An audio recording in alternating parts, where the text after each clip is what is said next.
नमस्कार। आज अपने डिस्कस करते हैं कि आप जो बॉन्ड खरीदते हैं उसकी प्राइसिंग कैसे होती है या उसकी यील्ड कैसे कैलकुलेट होती है। बॉन्ड की मार्केट में भाषा में यील्ड या वाईटीएम कैलकुलेट करता है।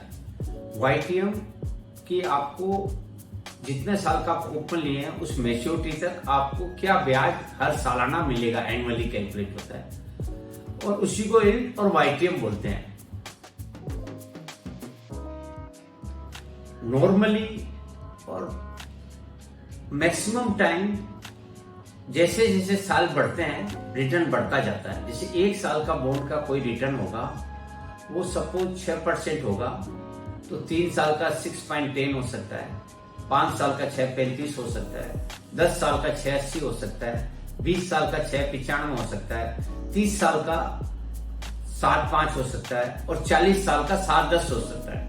कई बार हायर एंड में जाते हुए ब्याज सेम ही रह सकता है और कई बार लोअर एंड में भी सेम रहता है। बाजार का डिमांड और सप्लाई पर और लोगों की एक्सपेक्टेशन पर डिपेंड करता है। लेकिन नॉर्मली जैसे आप देखते हैं 1 साल का एफडी और 5 साल का एफडी में रेट बढ़ते जाता है, वैसे बॉन्ड में भी जैसे टेन्योर जितना ज्यादा टेन्योर का लेते हैं उतना ज्यादा आपको रिटर्न पर साल ज्यादा मिलता है और मैच्योरिटी तक वही रिटर्न मिलता है, उसको वाईटीएम कहते हैं।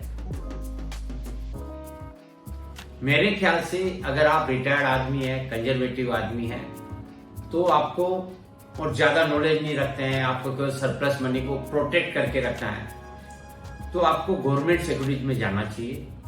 गवर्नमेंट सिक्योरिटी जो रिजर्व बैंक सेंट्रल बैंक के लिए इश्यू करती है उसमें सबसे ज्यादा रिटर्न मिलता है, सबसे कम रिटर्न मिलता है क्योंकि वो सबसे ज्यादा सोवरेन गारंटी है, सबसे ज्यादा सेफ है इंडिया में।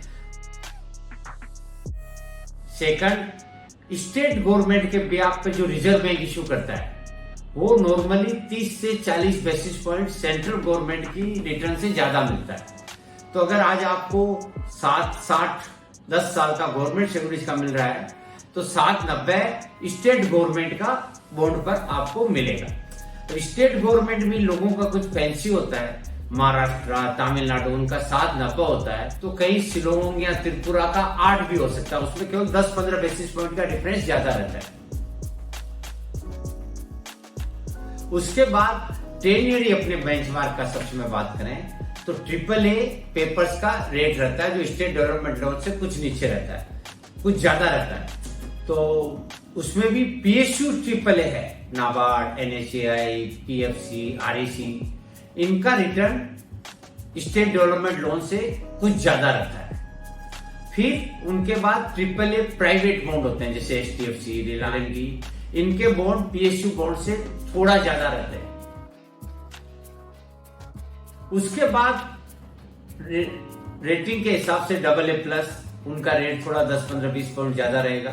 फिर उसके बाद AA, उसका फिर 10-15 ज्यादा रहेगा। फिर A+, उसका कुछ ज्यादा रहेगा।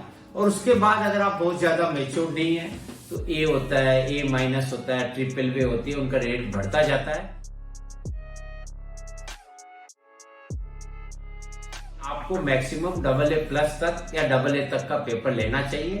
वो आपको इन्फ्लेशन से ज्यादा रहता है, आपको उसी टाइप के बॉन्ड, क्योंकि वो एनी टाइम लिक्विड भी रहता है, आप चाहे तो बेच भी सकते हैं और वो एनी डिनोमिनेशन में सभी आपको डीमेट में मिलते हैं। और इसको आपको कुछ खरीदना हो, बेचना हो और ज्यादा नॉलेज लेना हो तो ऑनलाइन में आप अप्रोच करके वहाँ ट्यूटोरियल खोल सकते हैं, उनमें आपको सब तरह की डिटेल और राइटअप मिलेंगे। धन्यवाद। आशा है आप उसका डिटेल में हो तो वहाँ पे आप क्वेश्चन भी अपना छोड़ सकते हैं। तो we try to make another video as per your questions. Thank you.